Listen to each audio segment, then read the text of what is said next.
My name is Natalia Cepeda. I teach mindfulness in schools to parents, children, teachers.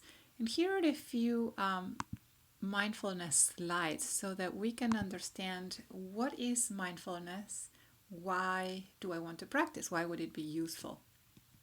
We all know that mindfulness has to do with bringing our attention to now. So if my mind is in what's going to happen next, in futurizing, a different part of the brain is actually active, or in the past, and lamenting, regretting, remembering.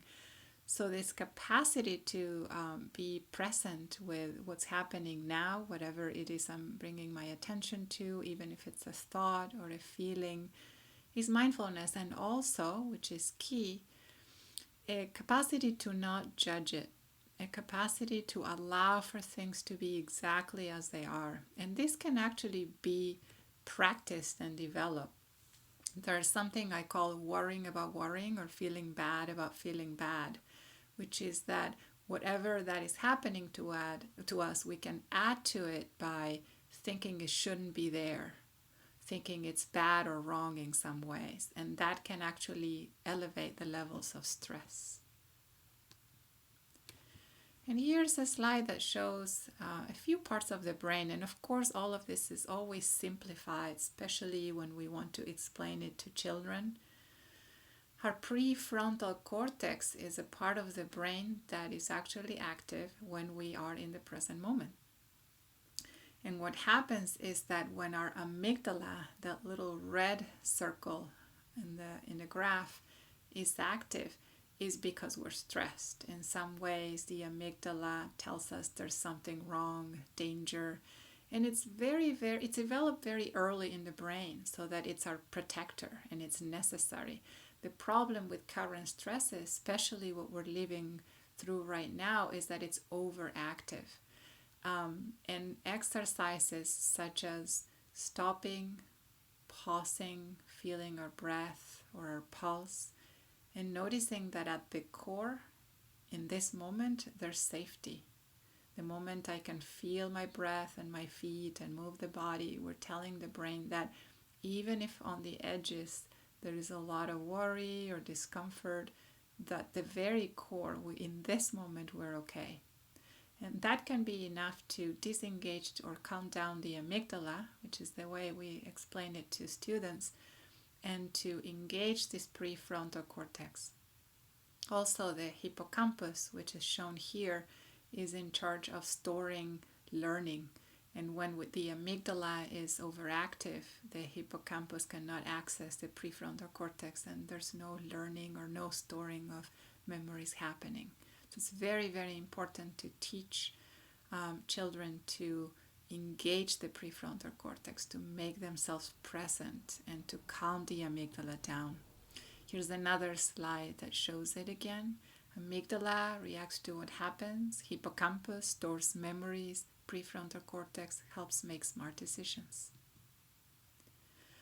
When we think of how the brain developed, the parts of the brain that are oldest are the ones that are going to react to the big stressors. We could say that in some level there's no time to think when we're very, very stressed, and the parts that are running the show are these old parts of the brain.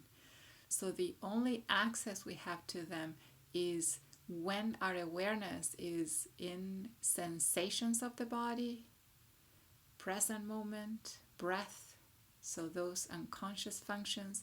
So when I'm taking a breath and paying attention to it or noticing the sounds, those parts of the brain that are in alert can get the signal that I'm okay and can calm down. The brain has been wired to pay more attention to what's wrong than what is right. This is the negative affected bias. So a way to balance that is to also notice when we're feeling good. If we have a good moment, if we're enjoying, where do we feel it in the body? All right, I feel some warmth. It feels good. I'm smiling. To start to record that, to pause and register when we are actually feeling good can help. So how do we help these parts of the brain that we want to strengthen? mindful movement and yoga helps. We hope to include some videos here. Mindful practices, listening to sounds in the room, staying quiet, noticing the heartbeat, noticing the breath. And heartfulness practices, for example, noticing when we are feeling grateful or connected to people, and spending some time actually wishing others well, wanting the best for others. So all of this opens the heart.